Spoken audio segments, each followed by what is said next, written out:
Hello students, मैं अखिलेश साक्य अपने YouTube channel potential तैयारी पर एक बार फिर हाजिर हूँ नदियों के संबंध में बहुत ही महत्वपूर्ण क्वेश्चन लेकर। नदियों के संबंध में इससे पहले भी 2 या 3 वीडियो अपलोड कर दिए हैं जिनका लिंक डिस्क्रिप्शन दे दिया है। आप चाहें तो उनको भी देख सकते हैं। भारत में नदियों के किनारे बसे प्रमुख शहर और विश्व के प्रमुख शहर जो नदियों के किनारे बसे हुए हैं, इस पर संबंधित वीडियो अपलोड कर दिया गया है। यदि स्टूडेंट्स चैनल पर आप नए हैं या पहली बार आए हैं तो चैनल को सब्सक्राइब कर लीजिए, वीडियो को लाइक और शेयर अवश्य करिए। लीजिए छात्रों, पहला क्वेश्चन है, भारत की सबसे लंबी नदी कौन सी है? विकल्प ए गंगा, बी यमुना, सी सतलज और गोदावरी। अगर इसमें सबसे लंबी नदी की बात करते हैं स्टूडेंट्स तो इसका सही उत्तर है गंगा। गंगा की कुल लंबाई 2525 किलोमीटर है और ये भारत की सबसे लंबी नदी है जो उत्तराखंड में स्थित गंगोत्री ग्लेशियर से निकलकर उत्तराखंड, उत्तर प्रदेश, बिहार और पश्चिम बंगाल होती हुई बंगाल की खाड़ी में गिरती है और अपने मुहाने पर विश्व का सबसे बड़ा सुंदरबन डेल्टा बनाती है। अगर यमुना की बात करें तो यमुना भी भारत की सबसे लंबी सहायक नदी है। सतलज सिंधु नदी की सहायक नदी है और गोदावरी भी बहुत महत्वपूर्ण नदी है। गोदावरी दक्षिण भारत की सबसे लंबी नदी है। छात्रों, इस प्रश्न का सही उत्तर है गंगा।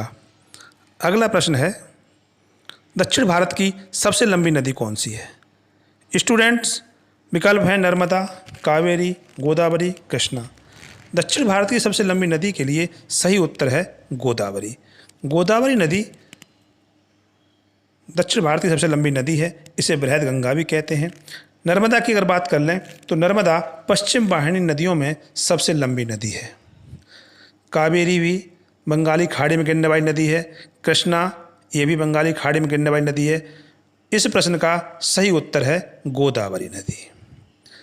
अगला प्रश्न है, ब्रह्मपुत्र नदी को तिब्बत में किस नाम से जानते हैं? स्टूडेंट्स, ब्रह्मपुत्र नदी का उद्गम स्थल मानसरोवर झील के निकट चेमा एंगडोंग ग्लेशियर है और जब ये निकलती है वहाँ से तो तिब्बत में इसको सांगपो नदी के नाम से जानते हैं। तो छात्रों, सही उत्तर है सांगपो। ब्रह्मपुत्र नदी जब अरुणाचल प्रदेश में आती है तो इसे दिहंग कहते हैं। बांग्लादेश में एंट्री करती है तो इसे जमुना कहते हैं और जब ये बांग्लादेश में गंगा से मिल जाती है तो इसे पद्मा कहते हैं। तो पूछा गया है तिब्बत में किस नाम से जानते हैं, तो सही उत्तर है सांगपो।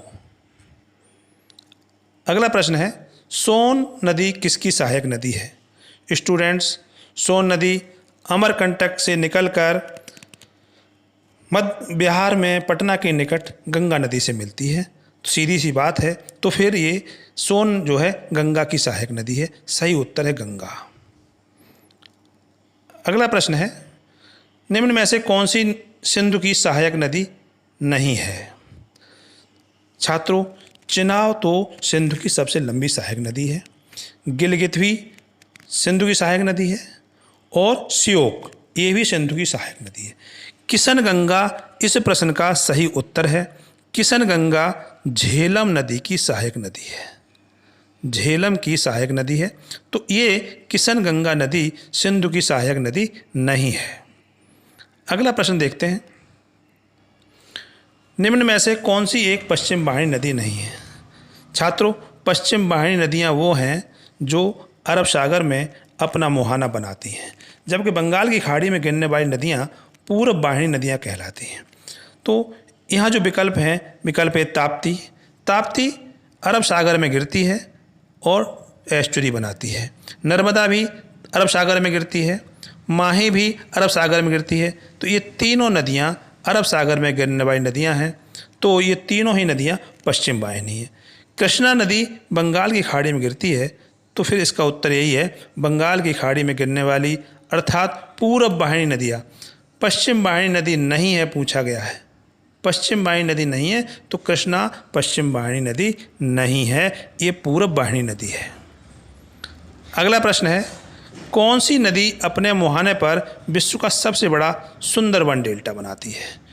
स्टूडेंट्स, गोदावरी नदी बंगाल की खाड़ी में गिरती है, विजयवाड़ा के निकट डेल्टा बनाती है। सिंधु नदी कराची के निकट अरब सागर में गिरती है और वहाँ डेल्टा बनाती है। कावेरी नदी भी बंगाली खाड़ी में डेल्टा बनाती है। सुंदरबन डेल्टा भी बंगाली खाड़ी में बनता है, लेकिन इसे गंगा बनाती है। इस प्रश्न का सही उत्तर है गंगा। बांग्लादेश में गंगा और ब्रह्मपुत्र नदियाँ मिलने के बाद पद्मा कहलाती हैं। पद्मा नदी से एक और नदी मिलती है मेघना, फिर ये अपने मुहाने पर मेघना बनकर बंगाली खाड़ी में गिरती हैं और विश्व का सबसे बड़ा सुंदरबन डेल्टा बनाती हैं। सही उत्तर है विकल्प डी गंगा। अगला प्रश्न है, भारत की सबसे लंबी पश्चिम वाहिनी नदी कौन सी है? स्टूडेंट्स, पश्चिम वाहिनी नदियाँ वो होती हैं जो अरब सागर में गिरती हैं। बंगाली खाड़ी में गिरने वाली नदियाँ पूर्व वाहिनी होती हैं। दक्षिण भारत में नदियाँ दो तरह से बहती हैं, एक अरब सागर में गिरती हैं, दूसरे बंगाली खाड़ी में गिरती हैं। तो पश्चिम वाहिनी नदियों में भारत की सबसे लंबी नदी है नर्मदा, जो अरब सागर में गिरती है। अगला प्रश्न है, किस नदी को बृहद गंगा भी कहा जाता है? स्टूडेंट्स, विकल्प हैं नर्मदा, गोदावरी, साबरमती, कावेरी। छात्रों, इस प्रश्न का सही उत्तर है गोदावरी। गोदावरी को बृहद गंगा भी कहा जाता है। यह दक्षिण भारत की सबसे लंबी नदी है। अगला प्रश्न है, सूरत नगर किस नदी के किनारे स्थित है? स्टूडेंट्स, सूरत गुजरात का एक प्रमुख शहर है, वस्त्रोद्योग के लिए प्रसिद्ध है। तो ताप्ती नदी के किनारे सूरत शहर स्थित है। अगला प्रश्न है, कौन सी नदी कच्छ के रण में विलीन हो जाती है? विकल्प ए बनास, बी माही, सी लूनी और डी तापी। स्टूडेंट्स, आप भी कोशिश किया करें, जब तक मैं बात करता हूं तो आप भी प्रश्न को टिक किया करें कि ए विकल्प सही है, कौन सा विकल्प सही है, तो आपको भी ये पता लगेगा आप कितना सीख पाए हैं। छात्रों, कच्छ के रण में जो विलीन हो जाती है तो इसका सही उत्तर है लूनी। लूनी नदी अरावली पर्वत के पास से निकलकर गुजरात में कच्छ के रण में विलीन हो जाती है। इसका सही उत्तर है विकल्प सी लूनी। अगला प्रश्न है, गोमती नदी का उद्गम स्थान क्या है? छात्रों, यहाँ पर जो विकल्प दिए हैं, विकल्प ए राकसताल। तो राकसताल के बारे में बता दें तो ये तिब्बत में है और यहाँ से सतलज नदी निकलती है। सतलज नदी का उद्गम स्थल है ये। ब्यास कुंड से ब्यास नदी निकलती है। बुलर झील से होकर झेलम नदी गुजरती है। हालांकि झेलम नदी का उद्गम स्थल बेरीनाग झील है और ये रास्ते में बुलर झील पड़ जाती है, तो इससे होकर झेलम आगे बढ़ती है। फुलर झील उत्तर प्रदेश के पीलीभीत जिले में है और यहाँ से गोमती नदी का उद्गम है। तो सही उत्तर हुआ विकल्प डी फुलर झील। अगला प्रश्न है, चेमायुंगडुंग ग्लेशियर किस नदी का उद्गम स्थल है?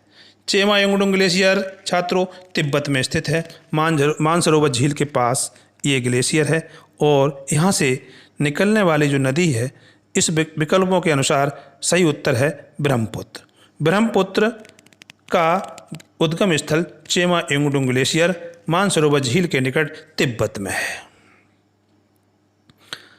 अगला प्रश्न है, किन दो नदियों की संयुक्त धारा से गंगा बनती है? छात्रों, विकल्प है भागीरथी मंदाकिनी, अलकनंदा व मंदाकिनी, सी है भागीरथी व अलकनंदा और डी भागीरथी व पिंडर। छात्रों, उत्तराखंड में पंचप्रयाग है। पंचप्रयाग हैं जहाँ दो नदियों ने संगम किया है। तो स्टूडेंट्स, भागीरथी और अलकनंदा नदी उत्तराखंड के देवप्रयाग में मिलती हैं और देवप्रयाग से जब ये संयुक्त धारा चलती है तब ये गंगा कहलाती है। तो इस प्रश्न का सही उत्तर है विकल्प सी भागीरथी व अलकनंदा। छात्रों, अंतिम प्रश्न है, निम्न में से किस नदी का उद्गम स्थल भारत में नहीं है? यमुना नदी, नर्मदा नदी, सतलज और चंबल।